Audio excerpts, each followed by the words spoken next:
President Pro Tem of the United States Senate. Thank you, Mr. President. You know, Mr. President, it was 30 years ago to this very day that I came here to give one of my first speeches on the Senate floor. And I talked about a friend of mine back in Washington State. She was a mom. She had just gotten heartbreaking news. Her son was dying of leukemia. And then another gut punch. Her employer told her she had to choose between being in the hospital with her son or being at her job, and if she wasn't there, she was going to lose it.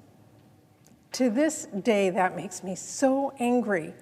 No one should face such a cruel decision. No one should ever be forced to choose between taking care of themselves and their loved ones and being able to make ends meet. So at the time, 30 years ago, I was on the floor to urge my colleagues to pass the Family and Medical Leave Act, which provided job-protected, unpaid leave to workers across the country. Because the bottom line was every worker should know if they have a family emergency, they can prioritize their family's health without jeopardizing their family's economic security. And I was so thrilled when just a few days later, we won, and that bill became law. But even back then, it was clear that that bill was just a first step. It was clear we needed to keep fighting for the next one. And I'm still here, Mr. President, and I am still fighting because we are way behind where we should be. We are way behind our peers in the world when it comes to give working families the support that they need. And it is holding us back. For one thing, there are still too many loopholes that leave people without the simple promise of unpaid leave. Too many workers today in this country are denied the basic protections of the Family and Medical Leave Act that we passed into law 30 years ago. I have been fighting to close those loopholes and expand protections for decades so workers are not left out in the cold during an emergency. Just because they work at a small business, or they work part-time, or just because their family might look a little different. For example, if they're a caregiver for a niece or a nephew or a grandchild. No one should be punished for that. So it is time that we pass legislation to guarantee that those workers get the same protections as everybody else.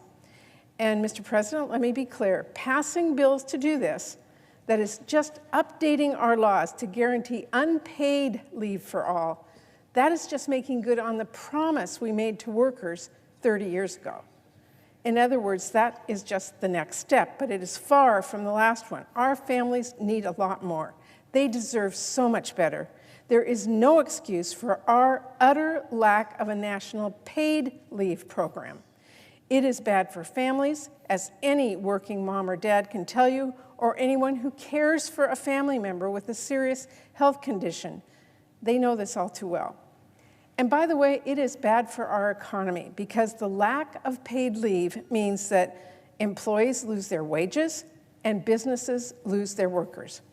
We are facing serious workforce shortages in key sectors of our economy today. And let me tell you, the lack of a national paid leave program is not helping, it is hurting.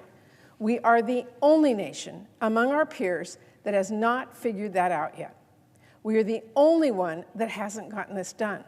And the reality is it makes our economy less competitive on the world stage. But you don't have to look at other countries to see how urgent this is. Just listen to people right here. I shared my friend's story all those years ago.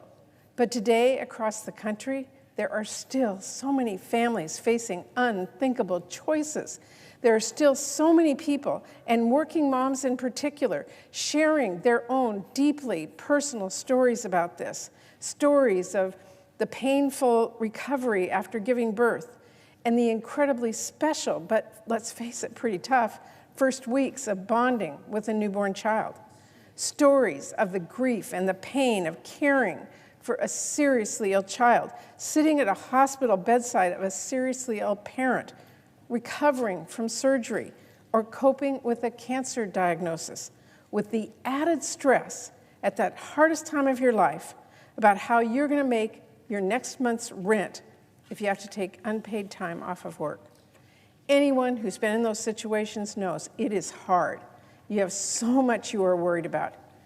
Here in Congress, we should be working to make that easier time for families. We should be taking that worry off of parents' shoulders. We should be making sure that no worker has to choose between their family and their job, between their family and their paycheck.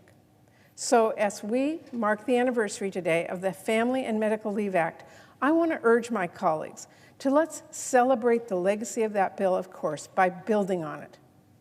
Let this be this Congress that we finally, at long last, take the much-needed next steps families have been waiting for. They've been calling for. Let's ensure that the Family and Medical Leave Act protects all working families. Let's establish a national paid leave program. Let's tackle the child care crisis with bold reforms. And let's build an economy that actually works for our families here. Now, Mr. President, I want to end today with the same words that I actually said 30 years ago, right here on the Senate floor. If one mother is able to sit with her seriously ill son without fear of losing her life savings, if one son is able to hold the hand of his dying mother, if one of us, you or I, is able to care for someone we love when they need us the most, then the time and the energy spent on these issues has been worth it. Thank you, Mr. President. I yield the floor.